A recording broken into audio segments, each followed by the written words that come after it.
আজকে আমি কাঁচা করলা ভর্তা করব বন্ধুরা। এই যে দেখো করলা, এটা একটা ছোট্ট করলা। করলাটা একদম টাটকা নিতে হবে, তারপরে এর থেকে বিচি ছাড়িয়ে নিতে হবে এবং একদম পাতলা পাতলা করে কুচিয়ে নিতে হবে। তারপরে টাটকা কাঁচামরিচ, পেঁয়াজ কুচি, স্বাদ মতো লবণ এবং খাঁটি সরিষার তেল। তো এটা দিয়ে কিন্তু গরম ভাত খেতে ভালোই লাগে, আর এটা খাওয়া অনেক ভালো যদি খাওয়া যায়।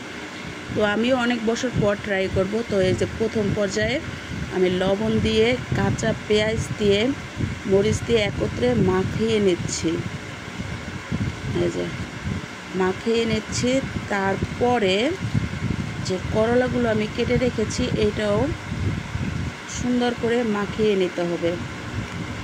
তো এটা আসলে যে এখনও খাও নাই ট্রাই করতে পারো, আশা করি ভালো লাগবে।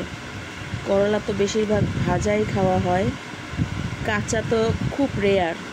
তবে আমি পূর্বে খেয়েছি, আমার কাছে ভালো লাগছে।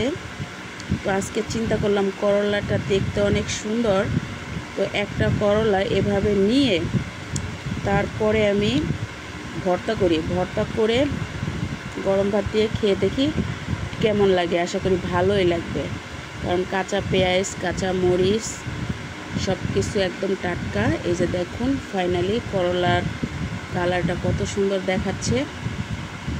এই করলার ভিতরে কিন্তু অনেক পুষ্টিগুণ রয়েছে, তো এটা কম বেশি আমরা অনেকেই জানি। এই জন্য এটা খাওয়া কিন্তু অনেক ভালো। তো এই যে দেখুন কি সুন্দর করে আমি কুচিয়ে নিয়েছি। একদম পাতলা করে কুচাতে হবে, যাতে ভাতের সাথে মাখাইলে খারাপ না লাগে। তো এই যে ফাইনালি ভর্তা করা হয়ে গিয়েছে। এখন আমি গরম ভাত নিব, তারপরে এটা খাবো। অবশ্যই কেমন লেগেছে তোমাদের সাথে শেয়ার করব। তো সবাই দেখতে থাকো। কাঁচা করলা ভর্তা, কাঁচা পেঁয়াজ, কাঁচা মরিচ, সরিষার তেল, স্বাদ মতো লবণ, এগুলো দিয়ে এই ভর্তাটা করা হয়েছে। একদম সবুজ। এই ভর্তাটা গরম ভাত দিয়ে খেতে অনেক টেস্টি, ট্রাই করিও ভালো লাগবে। এই যে বন্ধুরা আমি গরম ভাত নিয়ে নিয়েছি, সাথে আমি টাটকা 2 টুকরা লেবু নিছি। আর এই যে এখন আমি সেই করলাগুলো নিয়ে নিচ্ছি, এটাই সে কাঁচা করলা।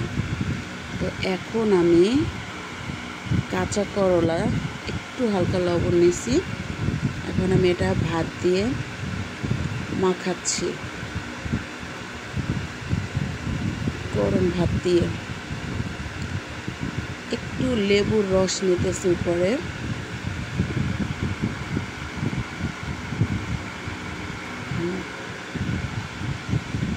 এখন এটা আমি খেয়ে দেখবো কেমন লাগে।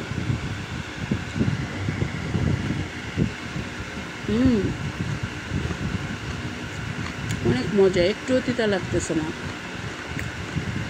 মানুষ কাঁচা করলা ভয়তে খায় না তিতার কারণে, কিন্তু এই করলাটা আমি ধুয়ে তারপরে কাটছি। আমি কিন্তু কাটার পরে ধুই নাই, একটুও তিতা লাগে না, অনেক মজা লাগতেছে। তো বন্ধুরা তোমরা ট্রাই করো, আশা করি তোমাদেরও ভালো লাগবে।